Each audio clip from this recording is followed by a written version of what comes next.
kalian dikadalin, mereka tidak percaya mereka itu kitab Taurat, bukan Alkitab. Apa beda dengan Alkitab atau Bible? Ada di dalam Alkitab itu ada kitab Taurat, ada kitab Injil. Itu digabungkan satu namanya Alkitab.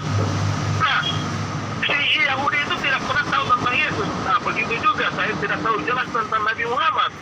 Ketika ditanya Hindu, iya kan? Bagaimana Nabi Muhammad bil? Waduh, mulailah saya mengarang.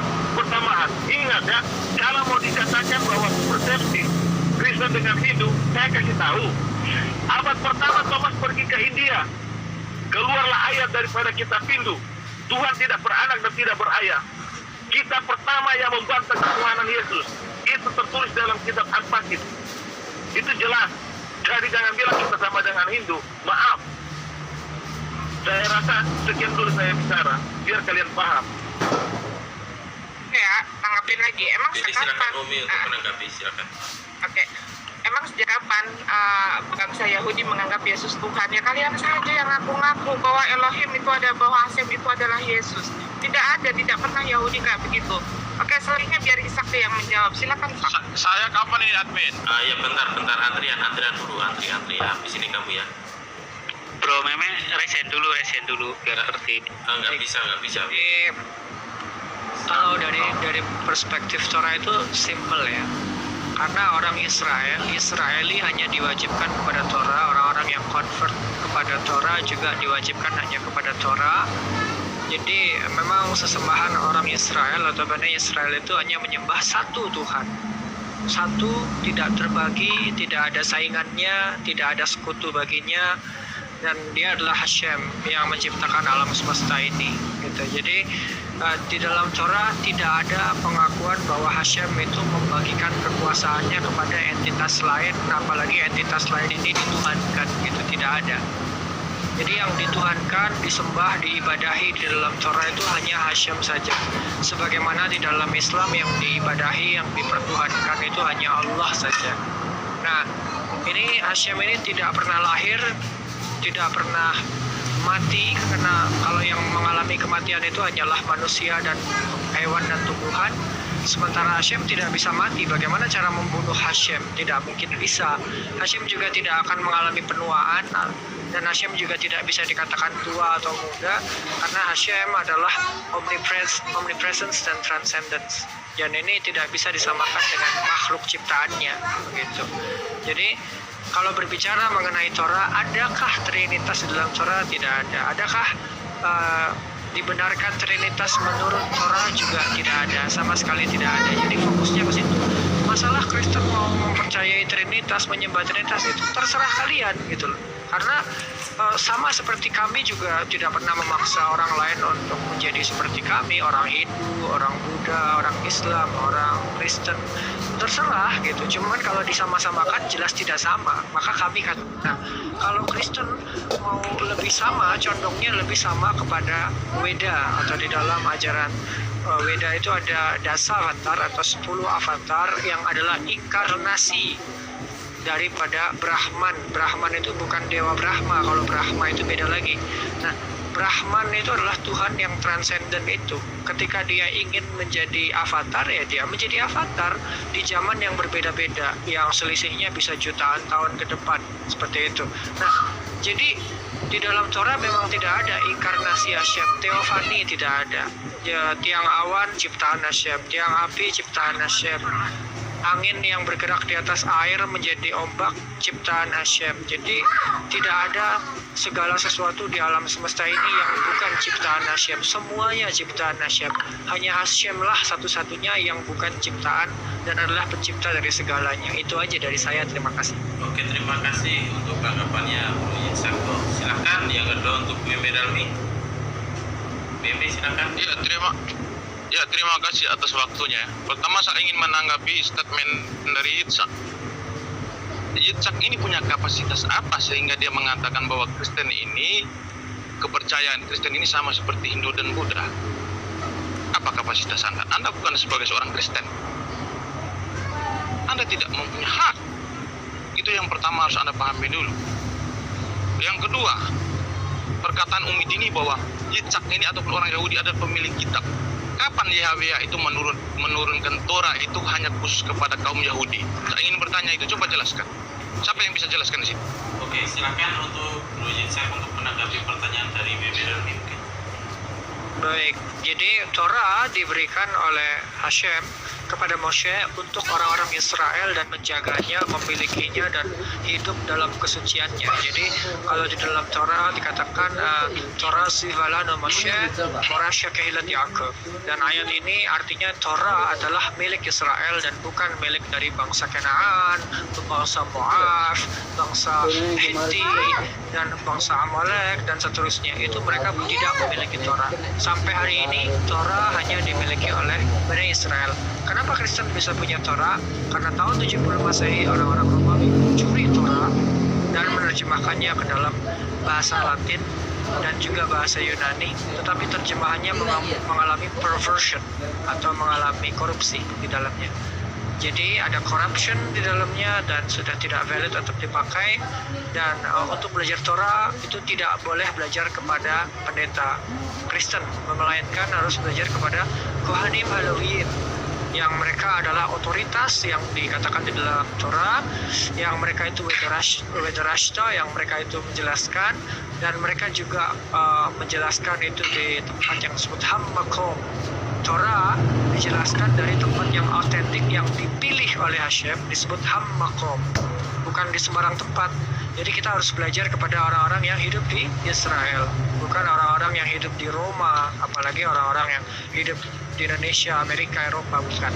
Kita belajar dari Kohanim Halawiyim yang memiliki otoritas di Hammakom, seperti yang Hashem telah perintahkan di dalam Torah. Dan itu ada ayatnya kalau kita mau lihat.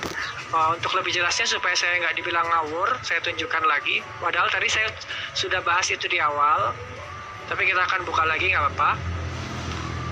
Di sini kita akan lihat di dalam Devarim 17 ayat 9.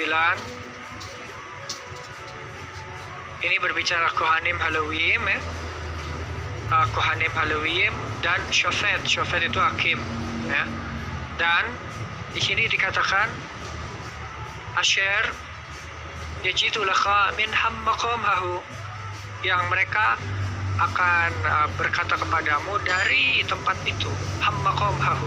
Hammakom yang dimaksud di sini adalah Har Gerizim, tempat di mana otoritas Torah itu ditegakkan.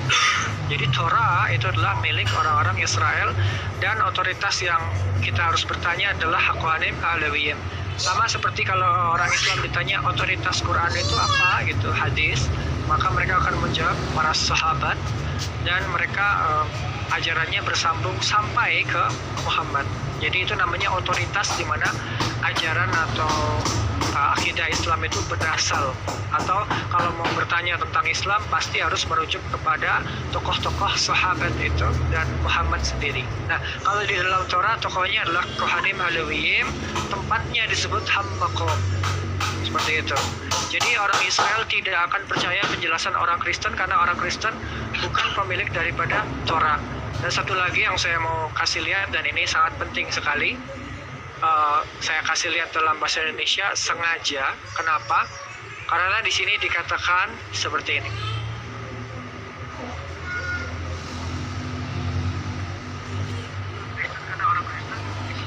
Moshe di sini memerintahkan Torah, ya.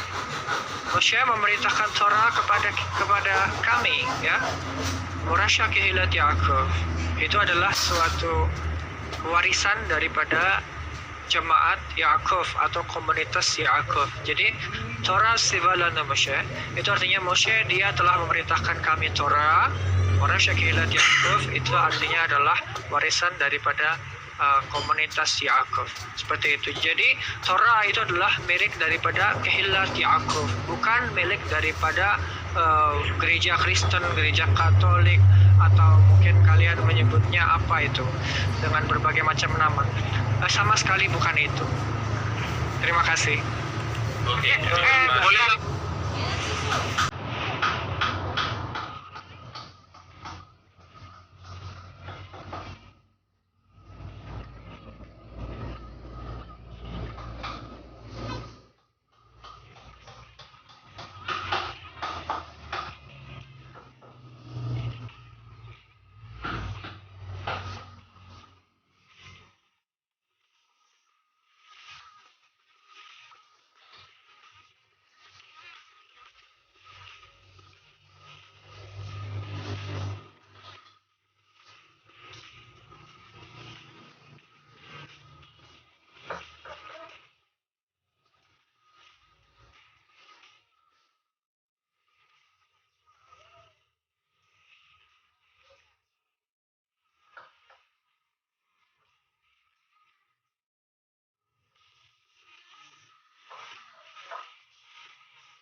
jangan lupa di subscribe juga ya, kita besarkan channel-channel Muslim ya. Ada di sini Risalah Islam Media ya, di subscribe juga channel Risalah Islam Media RIM ya.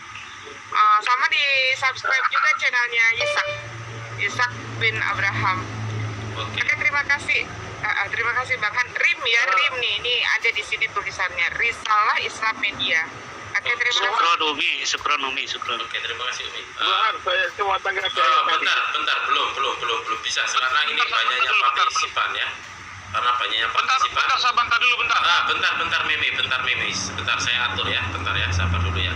Oke, Bro Billy nanti ya. Mungkin nanti ya terakhir karena banyaknya partisipan yang resen ya. Oke.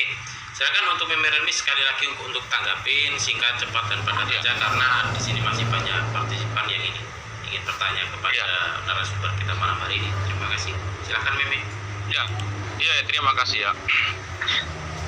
Satu ayat pun tidak ada yang dijelaskan sama Yitzhak bahwa Yahweh itu memberikan Torah ini khusus kepada kaum Israel. Tidak ada satu ayat pun, tidak ada yang Yitzhak tampilkan dari tadi. Oke, mungkin Yang Yitzhak tampilkan dari tadi itu tidak ada berbunyi bahwa Yahweh itu memberikan Torah itu hanya khusus kepada kaum Israel. Tidak ada. Itu yang saya minta. Kami orang Kristen, kenapa kami mengimani Torah? Yesus adalah seorang Yahudi, seorang rabi. Dia mengajarkan tentang Torah yang tertulis. Kami mengimani Yesus, sudah wajib kami harus mengimani ajaran Yesus. Yesus mengajarkan tentang Tuhan siapa? Tuhan yang tertulis di dalam Torah. Artinya kami orang Kristen wajib harus mengimani apa yang diajarkan oleh Yesus. Oke, mungkin sudah cukup. Jadi jika memang ada, jadi jika ada orang Yahudi mengatakan bahwa kami tidak mengimani Yesus atau tidak mengimani itu adalah hak kami, kalian. Kami tidak membutuhkan pengakuan daripada orang Yahudi, tetapi kami membutuhkan pengakuan daripada Tuhan. Kami tidak membutuhkan, karena pengakuan orang Yahudi tidak akan membuat kami masuk surga, tetapi pengakuan dari Tuhan kami masuk surga. Itu saja, terima kasih. Oke, silakan Bro Yitzhak untuk menanggapi sekali lagi karena selanjutnya ada Bang Hijrah dan Bang Budi dan Bang Buru Trici. Oke, silakan. Baik, di dalam Torah dikatakan seperti ini ya. Anis serat la Hashem alhenu, rahasia itu adalah milik Hashem, Tuhan kami. Haniklat lanu ulevonenu ad alam. Yang diwahyukan kepada kami dan kepada anak-anak kami adalah sampai selama-lamanya. Apa yang disebut Bahaniglot? Yang disebut Bahaniglot di sini adalah Torah. Kenapa? Alasannya cuma satu, Torah itu diberikan. La'asot at kol divrei ha-Torah azot, untuk melakukan seluruh perkataan Torah ini. Jadi selain daripada Morasha Kehilat Yaakov atau warisan kepada komunitas Yaakov, dikatakan di sini ya, sampai selama-lamanya la'asot at kol divrei ha-Torah azot, untuk melakukan seluruh perkataan Torah ini. Jadi Torah itu hanya dilakukan kepada, di sini dikatakan lanu, kami. Kenapa? Karena Torah diberikan kepada Israel ya, dan ulevanenu, dan kepada anak-anak kami. Nah, orang Kristen baik mereka ataupun keturunannya tidak menegakkan Torah. Kenapa? Di dalam Torah ada banyak hal, ada hukat ulam atau ketetapan selama-lamanya tidak ditegakkan. Ada mu'adim atau festival tidak ditegakkan, Shabbat tidak ditegakkan, masalah makanan yang tame atau makanan yang najis tetap dimakan, seperti itu ya. Belum lagi kita bicara masalah yang lain-lain yang lebih kompleks dan lebih rumit, itu tidak ditegakkan oleh orang-orang Kristen. Bahkan mereka mengklaim Torah itu hanya 10 perintah, lalu disederhanakan menjadi 2 oleh Yesus itu. Cintailah sesamamu dan cintailah Hashem Tuhanmu. Nah, padahal di dalam Torah yang disebut cintailah itu bukan hanya itu. Dan perintah itu ada di dalam Torah. Kalau kita lihat ya, cinta atau mencintai atau mengasihi. Wa'afto, ini kita lihat bareng-bareng. Ya. Di sini ini dikatakan cintailah sesamamu manusia ya. Lalu di sini dikatakan harus mencintai. Ini terjemahannya orang asing, sebetulnya yang dimaksud di sini gerim atau convert. Jadi orang yang convert ke dalam Bani Israel itu harus dicintai juga. Lalu di sini cintailah Hashem Tuhanmu ya. Di sini ya. Lalu di sini ada dan cintailah seorang convert. Jadi cinta itu banyak. Ada 1, 2, 3, 4, 5. Ada 5 ayat di dalam Torah yang mengajarkan untuk mencintai atau mengasihi. Nah, Yesus mengatakan menyederhanakan, dia siapa? Padahal, tolong ini diperhatikan. Di dalam Torah ada satu perintah yang betul-betul digaris bawahi sampai detik hari ini. Dan itu adalah perintah ini, ya. No tusifu ala dabar. Nah, kalian tidak akan menambahkan atas perkataan asyar anakhim as-sawatkhim yang aku perintahkan pada kalian, welo tigra'u mimmanno, dan kalian tidak akan mengurangi darinya, lishmor ad-miswat Hashem al-Hakam, untuk menjaga perintah-perintah Hashem Tuhan kalian, asyar anakhi yang aku as-sawatkhim perintahkan kepada kalian. Jadi untuk menambahkan sesuatu tidak boleh, jadi 613 jadi 614 tidak boleh, 613 menjadi 612 tidak boleh. Jadi kalau ada 613 perintah tiba-tiba disederhanakan nama Yesus menjadi 2, boleh nggak? Tidak boleh. Maka Yesus melakukan pelanggaran yang fatal kepada Torah, dan dia tidak masuk ke dalam kategori Rabbi atau orang yang dihormati, orang yang derajatnya tinggi, yang menjadikan panutan, tidak. Karena Yesus telah mengurangi Torah sesuai dengan asumsinya orang Kristen. Mungkin tidak tertulis di dalam perjanjian baru kalau Yesus mengurangi, tetapi Kristen beranggapan bahwa Yesus menyederhanakan atau mengurangi. Jadi itu salah dari sudut pandang Torah. Mana ayat 600? Oke, mungkin sudah cukup ya, Bro Jizak. Masih tanya ayat ini yang lagi dibacain apa ya? Iya. Orang Kristen ini kenapa? Oke, Bro Billy nanti ya. Kalau untuk pertanyaan silakan. Sekarang untuk Bro Danang atau Bro Hijrah silakan. Ingin bertanya kepada siapa? Assalamualaikum. Waalaikumsalam warahmatullahi wabarakatuh. Waalaikumsalam. Sama ini ya Bang Isa. Baik, silakan Pak. Begini Bang Isa, itu apakah hari raya Yudais sama seperti Muslim ada gitu? Baik, saya jawab Pak. Hari raya kami berbeda. Ada 7 macam hari raya di dalam Torah. Salah satunya yang paling gampang diingat, Pesach. Misalnya hari raya kemerdekaan dari perbudakan. Itu harus 7 hari, makan roti tidak beragi, dan juga harus melakukan yang disebut dengan korban Pesach atau penyembelihan domba, dan pada siang hari dan dimakan pada malam hari. Itu masih dipraktekkan di tanah Israel, dan itu dilakukan setiap tahun 1 kali. Lalu nanti ada yang namanya Sukkot. Sukkot itu membangun sukkah atau perayaan yang berhubungan dengan buah-buahan. Lalu nanti ada yang namanya Shavuot, hari raya untuk memperingati turunnya Torah di Gunung Sinai, dan seterusnya. Ada Yom Kippur, hari raya puasa. Puasanya 1 hari tapi 25 jam. Dan di hari itu kita harus benar-benar meminta ampunan kepada Hashem, karena di hari itulah nasib kita untuk tahun depannya ditentukan oleh Hashem. Jadi ada 7 perayaan totalnya di dalam Torah keseluruhannya, dan itu berbeda dengan Islam yang istilahnya terkenalnya ada 2 ya, ada Idul Adha dan Idul Fitri. Itu berbeda dengan yang ada di dalam Torah, walaupun sama-sama melakukan kurban dan puasa, tapi itu konteksnya berbeda. Dan sangat berbeda juga dari Kristen yang tidak merayakan apa yang kami rayakan, seperti itu. Terima kasih. Oke, terima kasih Bro Jizak. Mungkin sudah cukup ya Bro Danang ya untuk penjelasan dari Bro Jizak. Silakan untuk selanjutnya untuk Bang Yudi dari Singapura, silakan. Bang Yudi silakan. Waktu dan tempat saya persilakan.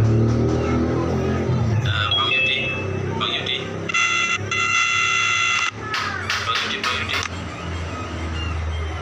Yudi, ya silakan kalau ingin bertanya kepada Bro Jizak atau Umi Dini silakan.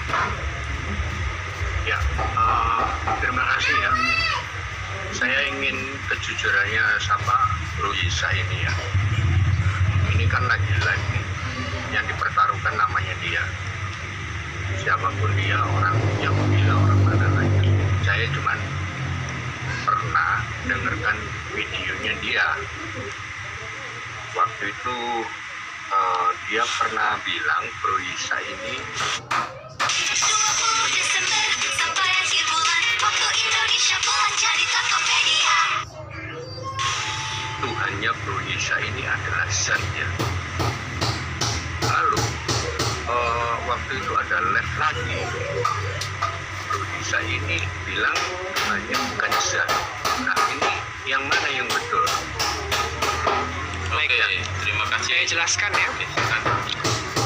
Pertama, zat dan zat dalam bahasa Arab itu kan penulisannya kan ada yang menggunakan huruf zai atau huruf z, dan ada yang menggunakan huruf zal yang kalau ditransliterasikan itu dz gitu ya, atau enggak z tetapi dengan titik di atas. Ini artinya beda. Kalau zat dengan huruf zai itu artinya adalah material, sedangkan zat yang dengan huruf dz itu tadi atau zal itu adalah artinya entitas diri atau keberadaan entitas tersebut itu nyata gitu loh. Nah, jadi kalau disebut Tuhan saya adalah zat dalam yang menggunakan huruf zal, maka itu benar. Karena Tuhan saya bukan ruh, bukan arwah, bukan hantu, tetapi adalah keberadaan entitas yang transcendence dan omnipresence gitu. Tetapi kalau Tuhan dikatakan zat ya atau material, yaitu zat padat, zat cair, zat gas, Tuhan saya bukan zat cair, bukan zat padat, bukan zat gas. Semoga ini menjawab pertanyaan Anda. Terima kasih. Sebentar, Pak Yudi ini Kristen atau Islam sih? Kristen. Oh, pantesan. Ya, jadi antara zat dengan DZAT itu beda ya Pak ya. Antara zat itu adalah, kalau ZAT itu adalah apa ya? Matter yang menyebabkan sesuatu menjadi ada. Iya, terima kasih ya. Tapi begini, saya ingin diperjelas lagi ya, karena yang namanya Tuhan, definisinya itu pasti Tuhan itu memiliki sifat yang maha kuasa, yang maha adil dan sebagainya ya. Itu dimanapun seperti itu ya. Cuman maksud saya Tuhannya Bro Isa ini dipertegas saja. Saya ingin dipertegas Tuhannya, maksudnya yang disembah oleh umat Islam atau berbeda, atau Tuhannya umat Yahudi. Itu aja pertanyaan saya. Oke. Baik. Pertanyaan yang simpel itu dijawab berdasarkan dalil Torah, di mana Abraham mengatakan Beshem Hashem El Olam, dalam nama Hashem Tuhannya semesta alam atau kekuatan semesta alam gitu. Jadi Hashem itu yang disembah oleh orang Israel adalah Hashem El Olam, bukan hanya Elohe Israel, Elohe Makkah, Elohe Indonesia, bukan, tetapi El Olam yang artinya Tuhannya alam semesta. Kalau orang Islam mengatakan Rabbil Alamin, seperti itu. Jadi yang disembah oleh saya adalah Tuhan semesta alam, dan dia bukan zat padat, bukan zat cair, dan bukan zat gas, tetapi dia adalah zat. Zat itu adalah entitas keberadaan dirinya yang nyata, tetapi bukan zat, bukan material. Itulah Tuhan saya. Maksudnya begini Bro, saya tanya, apakah Anda ini juga menyembah sama Tuhannya umat Islam? Antara Hashem dengan Allah adalah sama, entitasnya satu, sebutannya saja yang berbeda. Karena yang satu menggunakan bahasa Ibrani, satu menggunakan bahasa Arab. Tetapi kalau ditanya entitas ini apakah sama dan satu? Iya. Apakah esensinya sama? Iya. Hanya saja syariat yang berbeda. Satu diberikan untuk Israel, satunya untuk bangsa Arab yang lalu menyebar cukup luas di seluruh dunia dan dianut oleh miliaran manusia. Itu aja perbedaan. Berarti Anda ini Yahudi Islam gitu ya? Yahudi Islam sih. Tidak ada istilah Yahudi Islam. Kalau Islam ya Islam saja, karena Tuhannya sama sih. Kan gitu. Kalau Tuhannya beda, berarti ada dua pencipta alam semesta. Kira-kira kalau ada dua pencipta alam semesta akan ribut ini. Siapa gitu? Tuhannya Islam atau Tuhannya Yahudi? Tuhan yang ada di dalam Torah disebut Hashem El Alam, Tuhan semesta alam. Yang disebut di dalam Al-Quran ya, Alhamdulillahirabbil alamin, itu adalah segala puji bagi Allah, Tuhannya atau penguasanya semesta alam. Nah, di dalam Torah Abraham mengatakan Beshem Hashem El Alam, dalam nama Hashem Tuhannya semesta alam. Jadi Tuhan kita adalah sama. Oh iya, ya sudah. Oke, terima kasih. silakan yang lain. Oke, terima Admin kasih bintang. Pak. Oke, Meme kalau kamu ingin bertanya lagi silahkan resen dulu ya. Oke, terima kasih untuk Pak Yudi. Sekarang untuk waktunya untuk Bro Pemburu Triji, silakan. Waktu dan kesempatan saya berikan kepada Bro Pemburu Triji. Oh ya, saya sekalian ingin bertanya sama Bang Ishak ini. Oke, silakan monggo. Karena saya ingin mengetahui seperti PL ya kan. Di PL itu ada sebuah catatan yang ditulis bahwa memang Mesias itu harus menderita, mati di kayu salib, ya, bangkit di antara orang mati pada hari ketiga. Jadi itu dikabarkan itu ada tertulis di dalam Taurat. Jadi yang saya ingin ketahui dari Bang Ishak adalah apakah benar catatan perjanjian baru itu bahwa itu ada tertulis di dalam Taurat, Bang? Tidak ada sama sekali. Kalau kita membahas Masyiah, kita harus lihat Bamidbar 3 ayat 3. Saya akan tunjukkan di sini karena ini penting sekali untuk dipahami. Ini basicnya Masyiah di dalam Torah. Jadi kalau menurut Torah di sini dikatakan Ella Shamot Bani Aharon. Ini adalah nama-nama dari putra-putra Aharon, ya. Hak Kohanim, imam-imam, Hammasyukhim atau Masyiah. Jadi yang disebut Masyiah di dalam Torah itu adalah dari Bani Aharon atau putra-putra Aharon. Nah, tetapi Masyiah ini bertugas sebagai imam Lewi atau imam besar yang tujuannya memimpin ritual peribadahan Torah. Sedangkan kalau Masyiah harus dibunuh, disalib, disiksa itu sama sekali nol, tidak ada. Juga yang dikatakan oleh kitab Matius tentang Yesus akan disebut orang Nazaret atau seorang nabi yang berasal dari Nazaret, itu juga tidak ada sama sekali dan kosong. Tidak ada dalam Torah, dalam Nevi'im dan Ketuvim, tidak ada. Jadi semua itu adalah bisa dikatakan berita palsu. Begitu. Terima kasih. Oke, terima kasih. Terima kasih Bang Ishak atas penjelasannya. Oke, Sama-sama. Admin, boleh admin. kamu resen dulu, resen. Oke. Oke. Silakan untuk sekarang untuk Bro Hermi. Kalau ingin bertanya. Ya, Assalamualaikum warahmatullahi wabarakatuh. Waalaikumsalam. Selamat malam buat semuanya. Oke. Malam. Ini mau tanya sama Bro Ishak, kalau dalam Yahudi itu ibadahnya kayak gimana sih? Maksudnya kalau dalam Islam kan sehari 5 kali gitu. Dan yang kedua itu pertanyaannya adalah kalau dalam ajaran Yahudi itu apakah ada mengenal hal haramnya dalam makanan itu? Terima kasih. Oke. Baik, masalah peribadahan ini ya. Di dalam Torah, peribadahan itu ada yang disebut Shabbat, itu 1 minggu 1 kali, yaitu di waktunya adalah Jumat Maghrib sampai Sabtu Maghrib, artinya 24 jam seseorang menjalankan Shabbat gitu ya.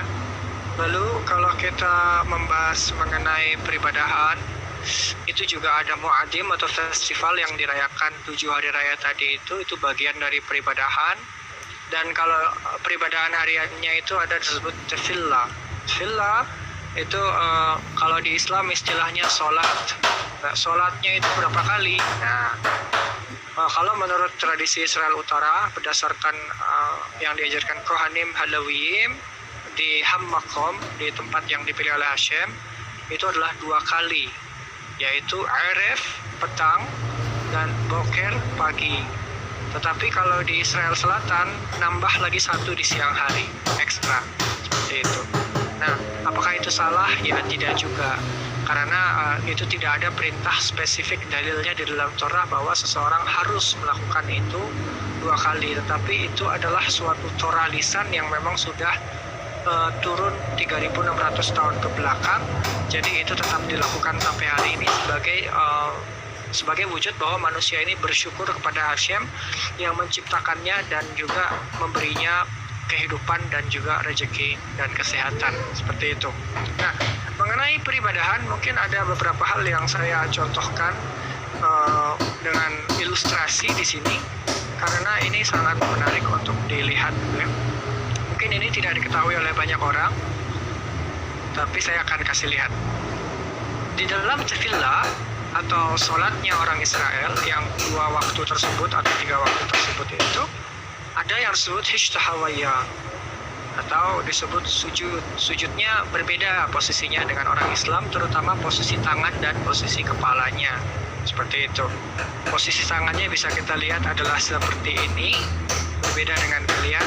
Ini adalah orang Islam sujud, dan ini adalah orang Israel sujud, dan yang ini yang melakukan ini adalah saya yang ada di dalam foto ini. Jadi ini disebut qida al-apaim, seperti itu. Lalu gambar selanjutnya adalah seperti ini. Ini adalah salah satu ciri khas orang Israel Selatan ketika melakukan hishtahawaya, dan ini adalah ketika mereka melakukan di Beit Hamikdash. Yang posisi tidur itu juga hishtahawaya tapi full. Kalau ini hishtahawaya tapi setengah, gitu ya. Lalu satu lagi gambarnya ini adalah seperti ini. Gerakan-gerakan ini eksis di dalam tefillah, dan inilah bagian dari peribadahan orang Israel. Nah, kalaupun ada kelompok-kelompok tertentu yang meniadakan sujud atau sujud penuh, baik yang ini ataupun yang ini, ataupun yang tadi kita lihat gerakannya, ada yang seperti ini, dan juga kita melihat ada yang seperti ini. Kalaupun ada kelompok yang menghilangkan itu, mereka telah menyimpangkan Torah.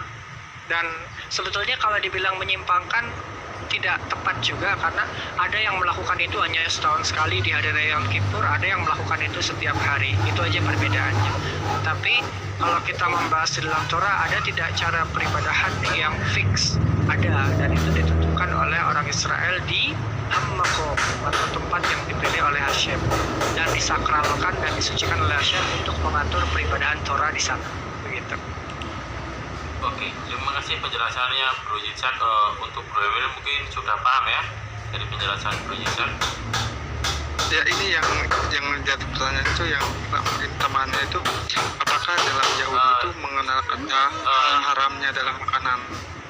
Oh ya, baik, saya akan jawab itu. Mengenai istilah halal dan haram itu khusus eksklusif istilah dalam Islam.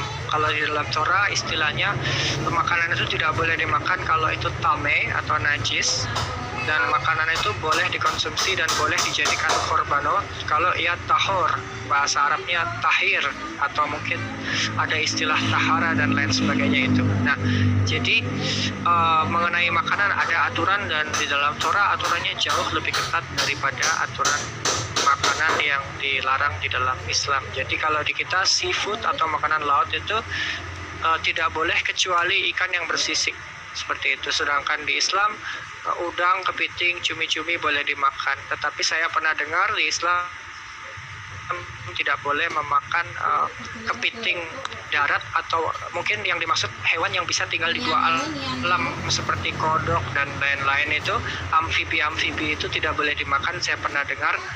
Tapi kalau di dalam Torah, seluruh hewan laut kecuali ikan yang memiliki sisik tidak boleh dikonsumsi. Itu babi jelas tidak boleh, anjing, kucing dan lain-lain, dan unta juga tidak boleh dimakan kalau di dalam Torah. Kalau di syariat Islam, unta boleh dimakan karena orang Islam tidak terikat kepada syariat Torah. Seperti itu. Oke, terima kasih, mungkin sudah jelas ya Bro Helmi ya. Ya, sudah jelas. Ya, terima kasih ya. Selamat malam. Oke.